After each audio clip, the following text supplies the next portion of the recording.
Mark chapter 5. And they came over unto the other side of the sea, into the country of the Gadarenes. And when he was come out of the ship, immediately there met him out of the tombs a man with an unclean spirit, who had his dwelling among the tombs. And no man could bind him, no, not with chains, because that he had been often bound with fetters and chains. And the chains had been plucked asunder by him, and the fetters broken in pieces. Neither could any man tame him. And always, night and day, he was in the mountains, and in the tombs, crying and cutting himself with stones. But when he saw Jesus afar off, he ran and worshipped him, and cried with a loud voice, and said, What have I to do with thee, Jesus, thou Son of the Most High God? I adjure thee by God, that thou torment me not. For he said unto him, Come out of the man, thou unclean spirit. And he asked him, What is thy name? And he answered, saying, My name is Legion, for we are many. And he besought him much that he would not send them away out of the country. Now there was there nigh unto the mountains a great herd of swine feeding.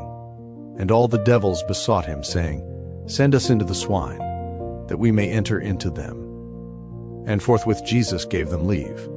And the unclean spirits went out, and entered into the swine. And the herd ran violently down a steep place into the sea. They were about 2,000, and were choked in the sea. And they that fed the swine fled, and told it in the city, and in the country.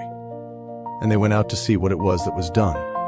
And they come to Jesus, and see him that was possessed with the devil, and had the legion, sitting, and clothed, and in his right mind.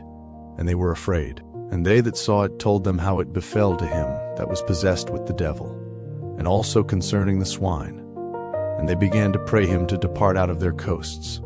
And when he was come into the ship, he that had been possessed with the devil prayed him that he might be with him.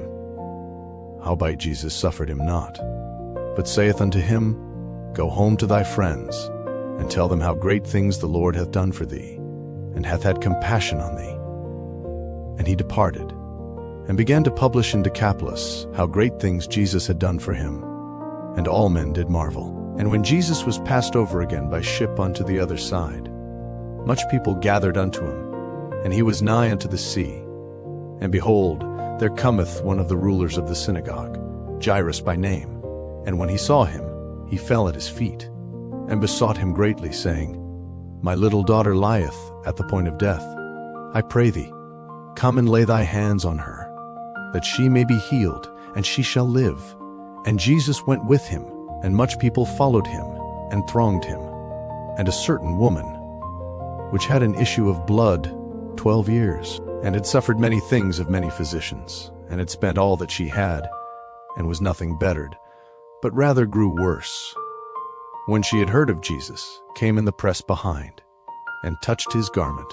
For she said, If I may touch but his clothes, I shall be whole. And straightway the fountain of her blood was dried up, and she felt in her body that she was healed of that plague.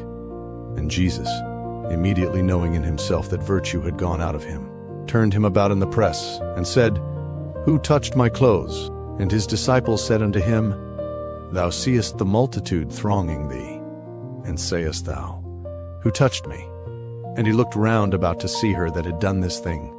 But the woman, fearing and trembling, knowing what was done in her, came and fell down before him, and told him all the truth. And he said unto her, Daughter, thy faith hath made thee whole. Go in peace, and be whole of thy plague. While he yet spake, there came from the ruler of the synagogue's house certain which said, Thy daughter is dead.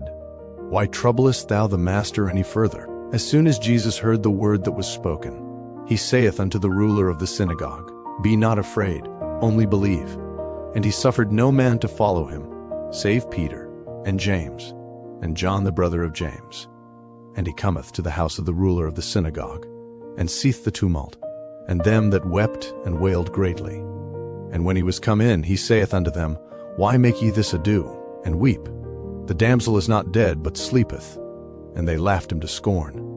But when he had put them all out, he taketh the father and the mother of the damsel, and them that were with him, and entereth in where the damsel was lying. And he took the damsel by the hand, and said unto her, Talitha cumi, which is, being interpreted, Damsel, I say unto thee, arise. And straightway the damsel arose, and walked, for she was of the age of 12 years.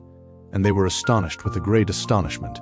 And he charged them straitly that no man should know it, and commanded that something should be given her to eat.